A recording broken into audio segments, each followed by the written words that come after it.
What's up, guys? So this video is going to be looking at the traditional names of a full moon, because the first full moon of each month does actually have names associated to them. Obviously, if a month has two moons in it, the second one's called a blue moon, and it's pretty rare to get two blue moons in the same year, but theoretically it could happen if they're like at opposite ends of the year, basically. But anyway, I've got two little sort of articles that I'm going to read through. One of them is in reference to January's full moon, which was back on the 10th, 11th, right when I started my little break, and as I will explain to you here, I was, and I think like most people, asleep when the eclipse actually happened.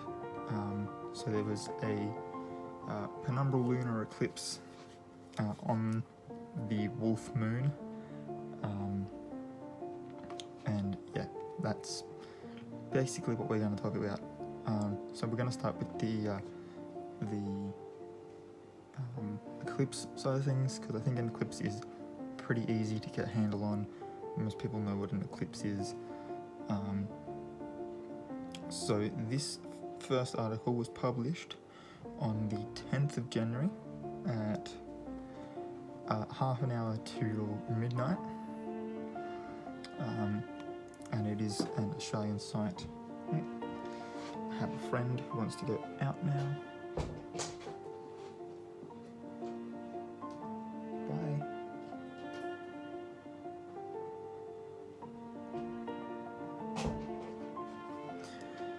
Alright, sorry about that. Let's get into this. Alright, so as I said, this is an Australian site, so it is looking at Australian times.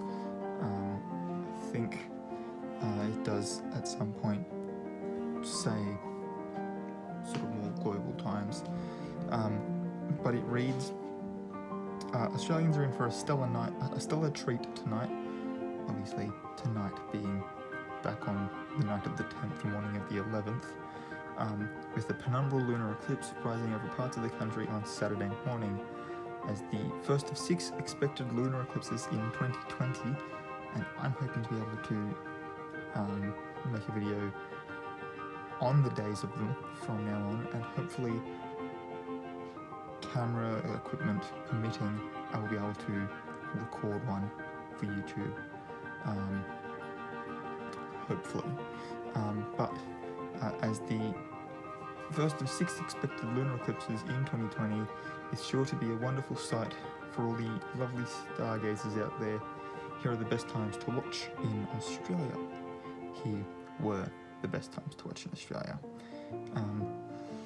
Now, you might ask what's so special about a penumbral lunar eclipse. These rare events happen when the moon is not exactly aligned with the Earth and the Sun in orbit, causing the Earth's shadow, which is called the penumbra, to be reflected onto the surface of the moon. The effect blocks part of the moon's light, creating a unique dull glow in the night sky. Where can you watch the penumbral lunar eclipse? Luckily, Australians will have the best views of the upcoming lunar eclipse, with Western Australia getting to see the eclipse in its entirety. Parts of Europe and Asia will have a partial view of the eclipse. I think I read somewhere that by the time it would have been, like the full moon would have been over, or like being able to be seen from America, the eclipse itself would have been over. So the Americans missed out on this one, but there's like 5 more. So if you live in America, you may still get to see plenty of eclipses this year.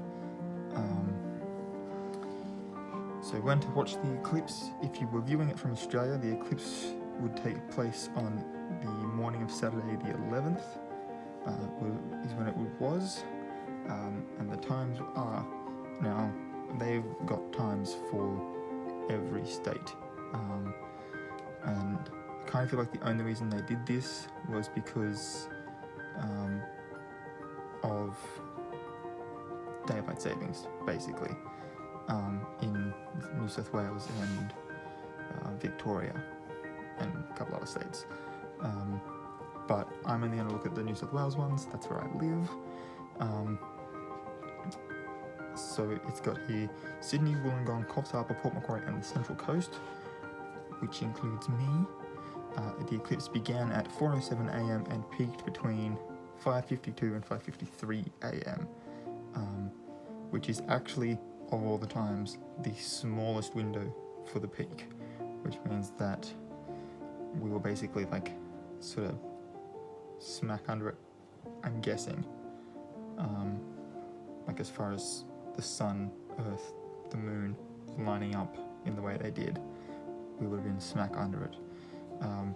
Because for Dubbo, Wagga Wagga, Burke and Albury, the eclipse began at the same time but peaked between 6:03, so what's that, 10 minutes after it would have peaked over Sydney. It peaked there and would have gone until 6:10. So there's like, what's that, 7-8 minutes that it would have been at peak, whereas right underneath it is sort of the smallest gap. And then of course there's ACT, Queensland, Victoria, Tasmania, South Australia, Northern Territory, Western Australia. They're all at different times because of the time zones that they are in. Now, it then comes down to sort of the main part of this video. Why are some people calling it a wolf moon eclipse? Wolf moon is a nickname bestowed upon the first full moon in January, and as I said, the first full moon. If January was going to have a second one, full moon that is, it would be obviously a blue moon. So the penumbral lunar eclipse happens to coincide with that particular moon cycle, hence the wolf moon eclipse. And then this site has in brackets, in other words, it just sounds cool. We're going to dig deeper into that because it's not just to sound cool. There is a reason. It's not just like people are choosing random words to assign to a full moon. And yeah, we'll get right into it. It's then got some viewing tips for solar eclipses, photography tips for solar eclipses, and even brought up what about bushfire smoke. And that had there, sadly much of Australia is currently shrouded in smoke due to the devastating bushfires raging across the country. Depending on where you live, this could hamper visibility significantly. On the plus side, plenty of organisations will be providing live streams of the event, which is better than nothing, we suppose. With luck, the bushfires will have cleared up before the next lunar eclipse, which will take place on June 5. So I have a couple of months to prepare for June 5. But that's all for that particular article. Let's get into the main event. So the first full moon of the year is named after howling wolves. In some cultures it was known as the old moon, the ice moon, the snow moon, which is generally the name given to the February full moon, or the moon after Yule, because that's what it is. So in ancient times it was common to track the changing seasons by following the lunar months rather than the solar year, which the 12 months in our modern calendar are based on. For millennia, people across Europe, as well as Native American tribes, named the months after features they associated with in the northern hemisphere and the seasons there, and so many of them are very similar or even identical. Today we use many of these ancient month names as full moon names. A common explanation is that colonial Americans adopted many of the Native American names and incorporated them into the modern calendar. However, it seems that this is a combination of Native American, Anglo-Saxon and Germanic month names which give birth to the names commonly used for the full moon today. Some years have 13 full moons, which makes one of them a blue moon, as it does not quite fit in with the traditional full moon naming system. However, this is not the only definition of a blue moon, and it's actually kind of funny if I can quickly bring up a calculator. Where are we? Pretty right. Yeah, there we go. Right there. Okay, let's turn the brightness on this down so that you can see what I'm doing. And let's do some quick maths. Alright, so there are 365 days, 365 and a quarter days in a year, which is why we have an extra day on a leap year every 4 years, to make up for those 4 quarters that finally make a full day. And it puts us back on track for our orbit. But if we have, that's still too bright. Okay. There we go. Cool. So we've got 13 full moons. If we times those by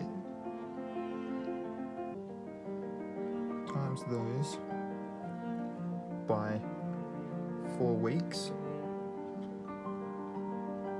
we get 52 weeks, which is about what we have in an average year.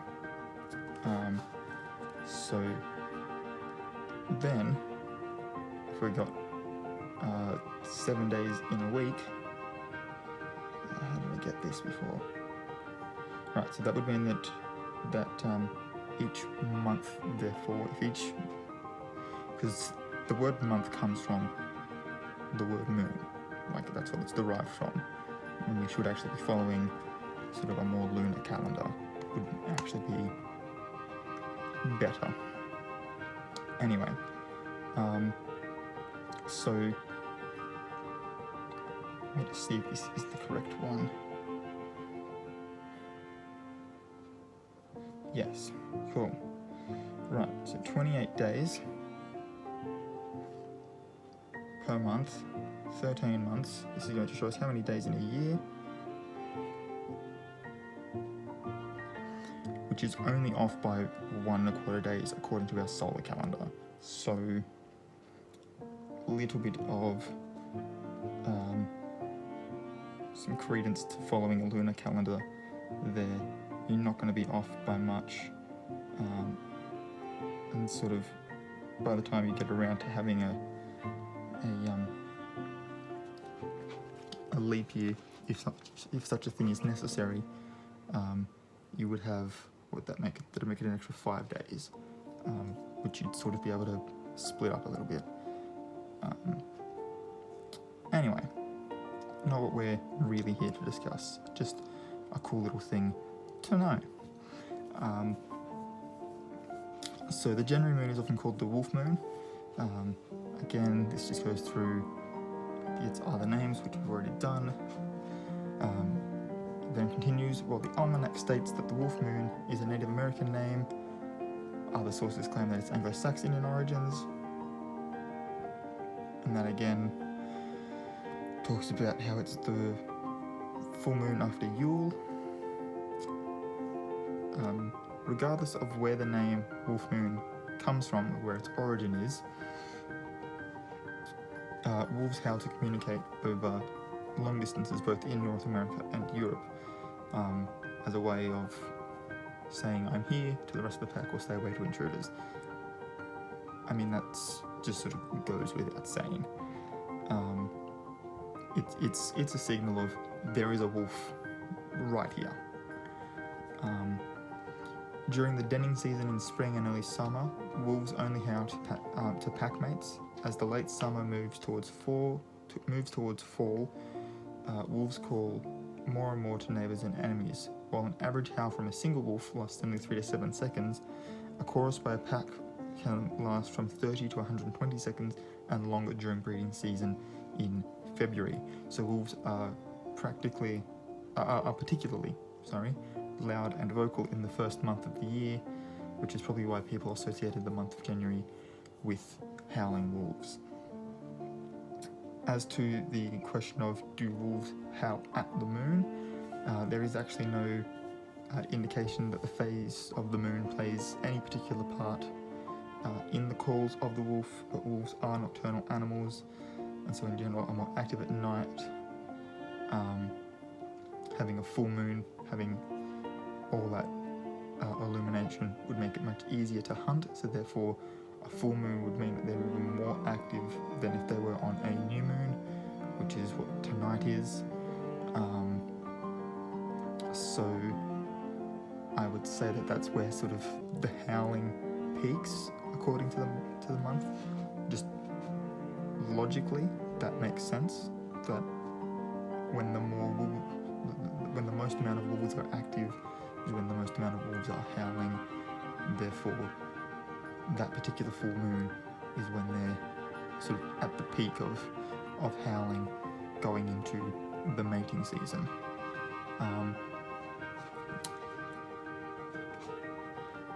Wolves do howl in the direction of the moon, however, they point their faces towards the sky, but that's for better acoustics because projecting the howl upwards allows the sound to carry further.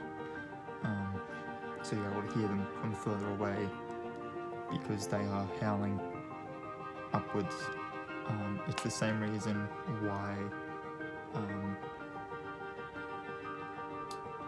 concert venues will have sort of a dome over a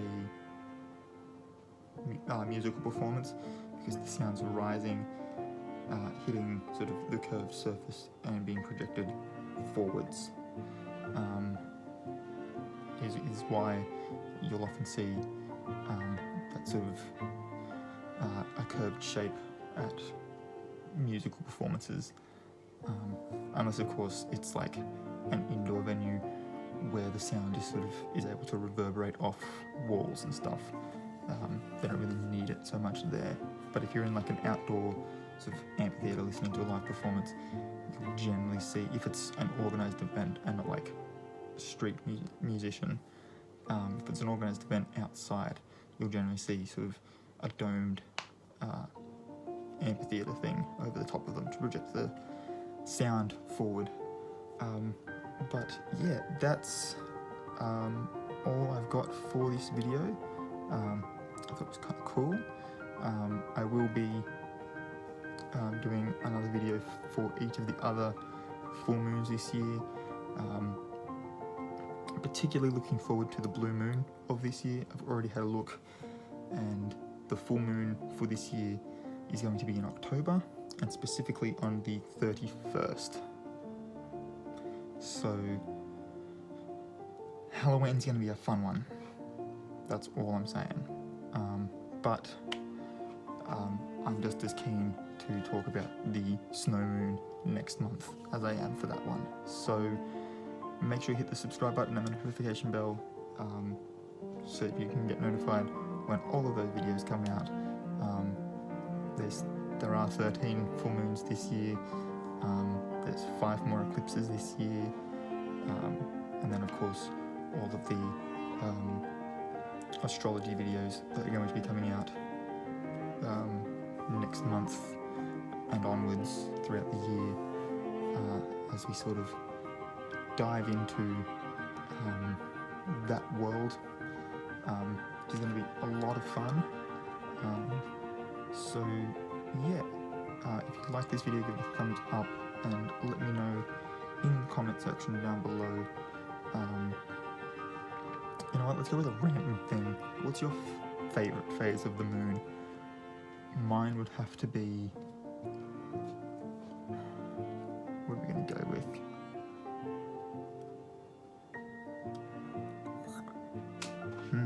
That's a good one. I like the gibbuses, purely because gibbous is fun to say, and the shape's kind of weird. But yeah, let me know yours in the comment section down below, and until next time guys, keep your head screwed on.